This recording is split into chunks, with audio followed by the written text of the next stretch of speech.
Hello viewers, మీ ఇంట్లో ఎప్పుడైనా అన్నం ఎక్కువగా మిగిలిపోయి తినడానికి పడేయాలంటే ఇబ్బంది పడుతున్నారా? అలాంటప్పుడు చక్కగా పడేయకుండా, వేస్ట్ చేయకుండా ఇలా వేడివేడిగా మిల్ మేకర్ రైస్ చేసేసుకోండి. అందుకోసం నేను ఫస్ట్ ఒక గిన్నె తీసుకొని దాన్ని స్టవ్ మీద పెట్టేసుకొని, గ్లాస్ వాటర్ పోసేసుకొని, ఒక కప్ వరకు మిల్ మేకర్ యాడ్ చేసుకొని, ఒక పొంగు వచ్చే వరకు మంచిగా ఉడకపెట్టుకొని వాటర్ తీసేసి పక్కన పెట్టుకోవాలి.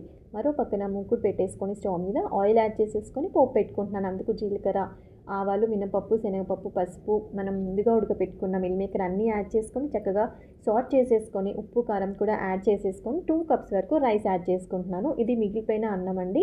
సో దీంతో చేసుకుంటున్నాను. అండ్ దీన్ని కలిపేసుకొని మంచిగా జీలకర్ర పొడి, వేయించుకున్న ధనియాల పొడి, అలాగే కొంచెం కారం, ఉప్పు అన్నీ సరిచూసుకొని హ్యాపీగా వేసేసుకొని కలుపుకొని ఒక సర్వింగ్ ప్లేట్‌లో సర్వ్ చేసేసుకొని ఏదైనా గ్రేవీ కర్రీతోని లెమన్ అండ్ ఆనియన్ పెట్టుకొని తింటే మనం బయట తినే ఫ్రైడ్ రైస్‌కి ఏ మాత్రం తీసిపోదండి.